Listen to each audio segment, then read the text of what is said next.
Dan itu tadi merupakan pandangan umum mengenai penjana yang telah pun diumumkan oleh Yang Berhormat Perdana Menteri kalau ini. kita dapat imbas kembali sewaktu awal PKP itu juga dahulu dalam bulan Mac tu kan juga diumumkan juga pakej rancangan ekonomi dan juga kita nak tahulah bagaimana kesinambungan pakej ekonomi yang terdahulu mungkin sebelum-sebelumnya ini juga sehingga pakej ekonomi yang terbaru sahaja disebutkan oleh Yang Berhormat Perdana Menteri penjana kesinambungannya dan juga bagaimana dari aspek kelestariannya terutamanya ia apabila menyentuh ia menyentuh kepada kesemua lapisan masyarakat sebab lapisan masyarakat ni banyak. Ada T20, M40, B40. Dalam B40 tu banyak pula yang dekat atas B40, yang bawah B40 pun ada. Betul. Jadi semua ini kita harus tengok macam mana. Jadi hari ini saya rasa untuk tepat berbicara mengenai perkara ini kita ada tak asing lagi Profesor Madya Dr. Zainal Abidin Sanusi, Pengarah Pusat Sejahtera untuk Kesejahteraan Pengarah Pusat Sejahtera untuk Kelestarian dan Kemanusiaan UIAM. Sudah banyak kali datang ke studio bercerita mengenai kelestarian, terutamanya kelestarian masyarakat. Kita juga pernah bercerita mengenai kelestarian dalam PBB keseluruhan dunia. Tapi hari ini kita betul-betul nak fokus kepada Malaysia. Apabila penjana sahaja diumumkan, macam saya kata tadi, Prof pun ada cakap, ada orang excited. Penjana semalam diumumkan boleh rentas negeri. Oh, kita nak balik kampung. Tak kiralah kos macam mana. Langkawi, 1,000 hotel di Langkawi telah ditempah dalam masa sejam. Itu adalah mungkin kegembiraan bagi golongan-golongan yang mampu. Tapi apabila kita sebut banyak masyarakat golongan yang masih belum kita tengok. Sebab apa? Mungkin mereka ini tidak ada telefon bimbit untuk tweet. Oh, selepas ini aku dapat rentas negeri, mungkin nak balik ke kampung jumpa mak ayah, mungkin nak bagi makan mak ayah. Kita tak pernah nampak. Jadi bagaimana? Kesinambungan pakej ekonomi terdahulu, penjana dengan mungkin pengumuman yang dilakukan oleh Yang Berhormat Perdana Menteri semalam. Mungkin kita tengok. Bismillahirrahmanirrahim. Assalamualaikum warahmatullahi wabarakatuh. Wan dan Ika. Pertama terima kasihlah daripada Sejahtera Center kerana sudi untuk bincangkan isu ini dan mengetengahkan isu ini. Saya sangat setuju kalau itu satu isu yang kita perlu ketengahkan. Golongan-golongan B40 ni terutamanya. Bagaimana reaksi mereka bila di-announcekan penjana ini kan. Yang kita nampak cepat di tweet ni adalah orang yang nak balik kampung. Kita raikan juga kerana ini kejayaan kita mendisiplinkan diri dan menyambut mematuhi peraturan. Tapi di sebalik itu kalau kita kena tengok, kita mungkin perlu untuk tengok dari segi keseluruhannya. Bila dia nak diumumkan penjana, keterkaitan antara plan ini dengan plan yang sebelum ini. Maknanya kita ni kan sudah diletakkan dalam kerangka 6R tu kan. Jadi kita tengok yang sebelum ni kita ada ketegasan di mana dia punya pelaksanaannya adalah PKP. Kemudian kita ada dari segi konteks ketahanan. Jadi PKP dan juga kita tengok prihatin punya projek yang sebelum ini. Jadi ini semua nak membantu. Jadi bila kita masuk ke tahap sekarang ini, bila kita nak memulakan masa kita bincang PKP kita dah memulakan sebahagian daripada ekonomi bersyarat. Sekarang bila dia announcekan penjana, ini adalah tahap yang seterusnya untuk kita berkait dengan sebelum untuk ke tahap pemulihan seperti yang PM announce malam. Ini proses pemulihan. Jadi proses pemulihan ini diperkenalkan penjana dan penjana ini saya rasa sangat tepat dari segi rangkuman isu dia dia tidak meninggalkan mana-mana pihak pun dari segi T20-nya, M40-nya, B40-nya. Tetapi yang selalu agak tertinggal sedikit perbincangannya walaupun allocation-nya ada, projection-nya ada, tetapi dari segi perbincangan, dari segi kita mengangkat itu yang B40 ni. Dan saya merasakan alhamdulillah bila kita tengok secara detail dari tiga plan yang diumumkan itu, trust yang diumumkan itu, penjana itu memperkasa rakyat, ini yang kritikal, yang sangat kritikal, melonjakkan perniagaan, dan ketiga merangsang ekonomi. Jadi saya rasa jelas dia punya keterkaitan antara yang sebelum ini dengan yang sekarang. Jadi saya buka itu dulu untuk kita ketengahkan.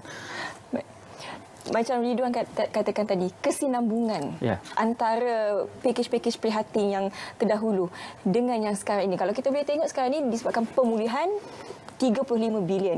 Orang kata kenapa 35 bilion sahaja? Tapi mereka lupa ialah pemulihan. Sebenarnya itu yang orang tidak faham. Jadi mungkin Prof boleh terangkan sebenarnya kita di fasa yang mana, kenapa begitu rancangannya dari sudut kelestarian sebenarnya. Kita perlu ingat tidak ada berapa juta kita bagi pun takkan selesai. Berapa bilion kita bagi pun takkan selesai. Dan krisis ini krisis yang pandemik sifatnya dan global sifatnya, apatah lagi peringkat nasional kan.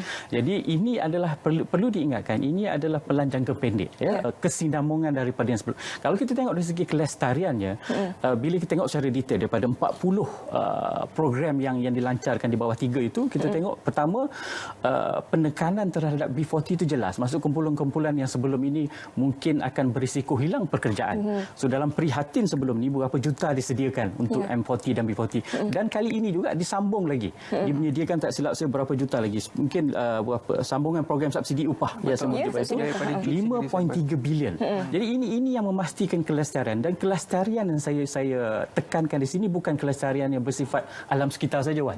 Ini kelestarian yang lebih kritikal adalah kelestarian dari segi kesinambungan dan kelestarian dari segi sosioekonomi. Maknanya struktur masyarakat yang sangat terkesan. Jadi fokus penjana ini saya melihat satu kerangka yang sangat baik, yang sangat mengangkat isu yang selama ini kita angkat juga, dan saya rasa RTM pun sangat mewar-warkan. Kumpulan ini yang harus menjadi keutamaan di samping kumpulan-kumpulan yang lain, kerana kita lihat bahawa dari segi akademik sedikitlah model yang sebelum ini biasanya datang daripada atas ni, yang bawah ni masih lagi kritikal. Dan pada saya proses pemulihan ini adalah untuk melihat semula dan memperbetulkan model sosioekonomi yang ada yang di bawah ini. Jadi di situlah letaknya pada saya nilai kelestarian. Jadi dia mesti inklusif, dia mesti holistik. Betul. Dan kalau kita perhatikan juga, banyak yang kita betul-betul tekankan kepada golongan B40, kepada masyarakat, tetapi kepada golongan industri juga. Persoalannya apabila contohnya lah subsidi upah dilanjutkan sehingga daripada Jun sehingga Disember nanti, dan juga contohnya juga ada kemudahan pembiayaan dengan kadar yang lebih rendah, iaitu 3.5% setahun. Jadi apabila kita lihat, apabila bantuan ini diberikan kepada pengusaha dan juga orang kata businessman lah, business owner, persoalannya survivability dia. Adakah mampu dia untuk survive dalam keadaan pandemik ekonomi sekarang? Contohnya, saya bagi satu industri, contohnya industri aeronautik. Dan kliennya banyak dari Eropah yang mana masih lagi terkesan di sana. Jadi untuk dia dapatkan klien ataupun customer daripada sana itu bukan mudah. Tapi dia dalam masa yang sama berhasrat untuk kekalkan pekerja-pekerjanya. Jadi soalnya kelestarian terhadap pekerja dan juga pemain industri itu sendiri. Bagaimana? Ya, itu yang saya rasakan bahawa kadang-kadang kita perlu lihat semula model kita. Selama ini ketergantungan kita kepada luar itu memang kita perlukan. Tetapi siapa sangka ini terjadi? Maka di situ agak tergugat kelestarian kita. Jadi ketika inilah pemain-pemain industri dan juga businessman ini perlu lihat. Saya rasa tidak ada jalan lain melainkan melihat option semula. Saya rasa tidak mungkin untuk kerajaan membantu sepenuhnya mereka ini, dan mereka juga bukan persentage yang besar dari segi yang perlu. Semua kelompok perlu dibantu. Jadi dari segi soalan itu tadi, bagaimana untuk mereka mengekalkan kelestarian, saya rasa sekarang inilah masa untuk creativity dan innovations. Dan ketika inilah kita perlu bina semula daya tahan industri begini untuk dia cari jalan sendiri bagaimana dia nak survive. Jadi sebab saya rasa tak mungkin ada satu jawapan untuk semua. Dan juga tidak mungkin seperti yang kita kata tadi, bagi bilion pun saya tak rasa mungkin, sebab di luar sana pun mengalami masalah yang sama. Jadi cara yang terbaik memastikan kelestarian adalah bina komuniti kita. Sebab tu kalau tengok dalam pelan strategi PKPP itu yang nombor 5 atau nombor 6 adalah komuniti kita sendiri. Itu pada saya itu maksud dia. Kita perlu komuniti kita sendiri, maksud bukan komuniti yang masyarakat yang kecil, tidak. Komuniti the whole Malaysian community perlu bina daya tahan masing-masing. Kerana kita boleh diserang lagi seandainya kita tidak berjaga, dan ketika itu adakah resilience kita, daya tahan kita ada. Jadi daripada sekarang saya rasa pendekatan 7 strategi itulah sangat baik. Pembinaan komuniti dan juga bantuan dalaman, betul kelonjakan ekonomi, tetapi sifat komuniti itu harus diperkukuhkan. Baik. Jika kita tengok pelan yang telah diumumkan bahawa ini bukan pelan jangka pendek. Perancangannya sudah ada. Kita tengok pun memang cantik perancangannya. Akan tetapi pelaksanaannya, Prof. Bagaimana? Perlu diingat ini yang kita target kita sekarang ni agak rushing dari segi masa lah. Maksudnya sebab kita tengok sekarang ni dari segi analogi lah. Ketika ini ada orang yang memerlukan ikan. Ada orang yang memerlukan pancing. Ada orang yang kita kena bagi ekosistem kolam je lah. Jadi ini berbeza. Jadi duit ataupun fiskal dan monetary yang kita belikan itu perlu disesuaikan dengan kumpulan masing-masing. Ketika yang sama juga, saya rasa pelaksanaannya harus seharmoni dan secantik pelan itu perancangannya. Dan saya rasa inilah cabaran kita ya, dalam keadaan kebiasaan baru ini. Saya rasa tidak mudah, tetapi bagi saya ini bukan suatu benda baru dari segi birokrasi, dari segi autonomi dan sebagainya. Benda ini boleh dibuat, tapi perlukan coordination dan juga kita perlu cara yang lebih drastik untuk pastikan penyampaiannya. Sebab kita tak mahu pelan secantik ini tidak sampai ke bawah hanya kerana tersangkut di peringkat pelaksanaan. Maknanya duitnya ada, allocationnya ada, tapi sayang kalau di bawah tidak sampai, yang akhirnya rakyat akan komplain. Ya, mungkin ada juga kita dengar ya, kalau saya boleh ada juga kita dengar pelan yang sebelum ini pun mungkin belum sampai kepada beberapa kumpulan.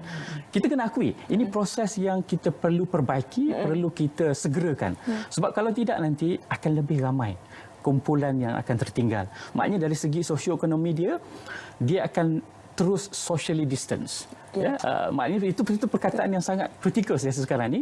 Kita dah boleh fizikal, kita dah boleh balik ke kampung dari segi fizikal, tapi tujuan balik kampung tu kalau kita nak terangkan dari segi konsep sosialnya untuk merapatkan balik sosial ini. Jadi kadang-kadang kita tersalah guna sedikit di situ antara physical distance dengan social distance. Kita nak rapatkan jurang sosial. Fizikal jauh, tapi sekarang ni sosioekonomi kita perlu ditegakkan, perlu dikukuhkan. Saya tergambar dengan penjelasan daripada doktor sendiri. Juga kita lihat dari segi plan yang telah dikeluarkan ini, kalau kita lihat penjana ini tidak banyak menyebut tentang B40, M40, tetapi lebih kepada kalau gaji banyak ini layak dapat contohnya voucher RM50 itu layak dapat daripada gaji 100,000 setahun contohnya. Penggunaan perkataan-perkataan itu sebenarnya sebelum ini kelihatan agak sensitif. Kerana masih lagi orang yang beranggapan bahawa aku ni M40 ke B40 ke kan tiba-tiba. Dan adakah penggunaan perkataan sebegitu dalam pelan penjanaan ekonomi yang tidak memfokuskan kepada golongan sasaran tertentu itu merupakan satu orang kata pengubat kepada kecelaruan dan juga ketidaksenangan daripada masyarakat terhadap pelan-pelan ekonomi? Mungkin juga sebab kadang-kadang ada orang sensitif pada penggunaan perkataan inilah. Tapi saya rasa hakikatnya sekarang ni kalau kita tengok balik kumpulan, walau apa pun label dia, kumpulan yang hilang pendapatan sudah 3 bulan ini, kumpulan yang berada di bawah yang sudah terdesak ini, saya rasa kalau kita buat survey, jumlahnya akan pasti makin ramai. Maka kalau kita unjurkan, kalau kita bentukkan dalam nombor, dia mungkin sudah jadi 50 atau 60. Lebih sensitif. Tetapi saya rasa kebijakan ada dalam kerangka pelan ini adalah, walaupun tidak merujuk secara khusus, tetapi kalau kita tengok dari segi spesifik, ya, bila dia ada satu program yang menyatakan bahawa GLC dan community. Itu pada saya satu yang very yang inovatif, yang kreatif, yang sebelum ini sifatnya CSR. Tetapi sekarang ini kita strukturkan, kita rasmikan dia supaya GLC ini lebih aktif dan lebih nampak sumbangannya. Dan waktu yang sama juga kita tengok pelan untuk NGO, bantuan untuk NGO membantu komuniti. Ini satu lagi. Yang selama ini kadang-kadang NGO dia berjuang sendirian, ya, kadang-kadang dia berbunyi sana sini. Tapi bila distrukturkan secara rasmi, alhamdulillah, they are now recognized. Jadi insya-Allah saya rasa ini pendekatan yang baik yang saya rasa boleh merubah sosioekonomi, dan saya rasa ini yang perlu diangkat. Okey. Fasa pemulihan ini kita akan sehingga 31 Ogos dan selepas itu kita akan mengalami fasa normalisasi. Pandangan Prof, kita punya kesinambungan pelan ataupun perancangan kita ini bagaimana? Saya balik kepada 6R tadi, ya. Sebab kita kena ingat ini saya rasa kalau kita tengok pelan-pelan negara lain pun saya rasa kita harus muji dan banggalah sebab kita ada pelan struktur yang sangat khusus dan terangkum. 2R yang terakhir itu iaitu revitalization, ya, dari segi pemerkasaan dan juga penyusunan semula. Jadi kita tengok bahawa 4 yang sebelum ni dan pemulihan yang sekarang ini sudah memang ada keterkaitannya dari segi konsepnya itu. Jadi saya rasa insya-Allah kalau kita betul-betul melaksanakan dari segi penyampaian, dari segi kita tidak terlalu kadang-kadang dalam masyarakat kita kadang-kadang politicking ni terlebih sedikit, ya. Tapi kita kena akui benda ini sekarang ini kita sedang menghadapi krisis dan alhamdulillah saya rasa tidak terlalu banyaklah politiknya. Alhamdulillah pelaksanaan itu sampai. Jadi saya rasa ini dua unsur yang penting untuk memastikan bahawa kesinambungan, satu dari segi pelaksanaan, dua dari segi pendidikan. Sebab saya rasa kita akan banyak belajar bila kita diuji. Tapi sekarang ini saya rasa kadang-kadang kita mungkin proses pembelajaran itu terbantut sekejap. ya, kerana dari segi menjaga nyawa lah, ya. Tapi saya rasa perlu segerakan proses pendidikan ini, sebab kita perlu hands on kan proses penyedaran masyarakat bahawa ini proses pemulihan dan apa yang perlu dilakukan. Selama kita dengar daripada media saja, kena pakai mask, kena sanitizer, tapi bila kita dihadapkan dengan ujian dan pilihan tersebut di atas jalan dan sebagainya, apakah kita buat atau tidak? Di situlah sebenarnya nilai pendidikan. Di situlah sebenarnya sama ada kita benar-benar berjaya atau gagal. Sama juga bila PKPP ni, bila sekarang kita sudah dilonggarkan, adakah proses pendidikan sebelum ini kita boleh patuhi? Ini masa yang menentukan. Kalau katakan dua nak balik raya, ya, sekarang kita tengok sama ada dia betul-betul patuh atau tidak, atau dia seorang saja, bagaimana dengan komuniti lain. Sekarang ni dia pulang dengan mesej yang kuat. Maksudnya mesej untuk komuniti, menjaga komuniti. Kita jaga kita. So, ini maksudnya. Jadi ini adalah peringkat pelaksanaan segala yang kita wawarkan selama ini. Dan di situlah kesinambungannya. Okey, apabila perkataan kelestarian itu mungkin pemahaman kepada penonton di rumah adalah satu perkara yang panjang ceritanya, maksudnya jangka masa panjang. Jadi kalau kita lihat penjana itu diumumkan, kita mahu melihat kesan jangka masa pendek. Dalam masa yang sama, kesan jangka masa panjang juga kita nak tengok. Jadi bagaimana penjana ini mampu memastikan kesan jangka masa pendek itu dapat kita capai? Ya, kesinambungan kelestarian itu salah satu definisinya memang betul, kesinambungan. Tapi satu definisi lagi juga adalah dari segi kelestarian itu maknanya dari segi alam sekitar, dari segi kestabilan sosioekonomi. Menjawab soalan tadi itu, saya rasa yang jelasnya adalah mungkin dari segi rakyat dia tak nampak pelan keseluruhan negara. Tapi kalau kita dapat sampaikan, maknanya proses penyampaian itu sampai kepada targetnya, insya-Allah ya, sesuatu yang selepas itu, yang dirancang selepas itu akan memastikan kelestarian itu. Jadi saya rasa rakyat tak perlu risau yang itu. Yang kita perlu pastikan di sini adalah penyampaiannya.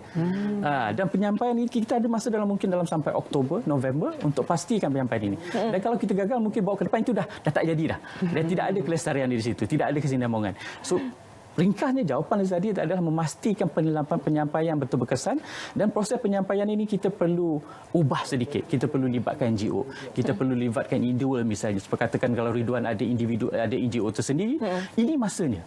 Ini masanya kita perlu libatkan semua orang sekarang ini. Tidak boleh lagi, inilah solidariti, inilah perapatan sosial yang kita nak ketengahkan. Ini masanya. Ya, saya rasa itu yang memastikan bahawa kelestarian itu berlaku. Kalau tidak, dia akan jadi ad hoc, dan saya takut nanti bila normal itu, new normal, kebiasaan baru itu dibalik kepada yang asal. Yang asal itu tak jadilah. Gagallah kita dalam mendidik kebiasaan baru. Jadi persoalannya di sini, adakah saya sebagai masyarakat, saya masih beranggapan bahawa kalau saya rindu dengan kebiasaan lama. Adakah selepas ini dalam dunia yang akan berlaku, kita harus mengikut semua apa yang kita telah tetapkan pada masa sekarang? Contohnya kebiasaan norma baharu di shopping mall dan sebagainya. Adakah itu kelestarian yang kita akan bawa daripada tempoh pandemik ini? Ya. Ini panjang juga cerita dia. Maksud kalau dari segi kebiasaan ini, kadang-kadang kebiasaan ini kita kena tengok balik kebiasaan itu, normal itu kepada siapa. Betul. Ya? Tak semua normal pada saya tak semestinya normal pada Ridwan. Ya, so jadi kita perlu definisi kita sendiri. Dan kalau dalam Islam pun sebenarnya sudah ada peraturan-peraturan yang pada kita ini bukan satu yang baru. Memang sudah lama. Jadi itu makna katakanlah amalan di mall misalnya beratur, itu satu yang sudah daripada tadika pun kita dah diajar. Kenapa perlu sekarang dilihat sebagai normasi baru? Itu sesuatu yang agak lucu jugalah, tetapi kadang-kadang istilah ni memainkan peranan juga, Wan. Sebab itu kita perlu pastikan peristilahannya betul.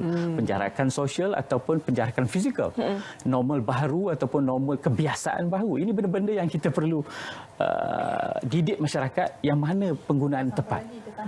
Kalau tidak nanti kita merasakan bahawa kita mengambil template daripada luar, padahal negara barat, negara maju lain dia punya kebiasaan dia. Kita sebagai Muslim, sebagai negara Islam lain, Melayu lain. Jadi ini sesuatu kebiasaan baru yang termasuk juga dalam PKPP. So nombor berapa? Ini mungkin dari segi nombor. Ini pendidik tu dia kena cepat merujuk sebab itu asas hujah dia. Jadi saya rasa kebiasaan baru ni saya tak ingat berapa nombor berapa. Bagaimanapun ada di dalam itu membiasakan kebiasaan baru. Jadi itu proses pendidikan untuk kelestarian yang perlu diangkat. Okey. Tak nak kena terima lah. Ya. Untuk segmen kita hari ini, itulah dia masa yang diperuntukkan, tapi kita terakhir sekali kita nak tanya pandangan Prof secara keseluruhan mengenai pelan yang telah pun diumumkan ini bagaimana? Saya rasa kita perlu sentiasa mengingatkan dan selalu mendidik dan sentiasa mengembalikan semula 3 teras utama itu, ya. Kita nak memperkasakan rakyat, terutamanya golongan B40. Kita nak melonjakkan perniagaan. Kita tak boleh nafikan, bukan kita menepikan T20 M40 tidak, ya. Tapi dengan digitalisasi dan sebagainya, ini perlu, ya. Dan akhirnya kita perlu melihat perangsangkan ini adalah proses merangsang ekonomi secara keseluruhan. Ya, maksudnya dari segi negara kita kena tengok, dari segi komoditi yang kita mention tadi, bukan kita tinggalkan, tetapi ini tahap-tahap yang perlu dicapai dalam jangka masa pendek ini untuk memastikan kelestarian ekonomi kita dan masyarakat kita. Baik.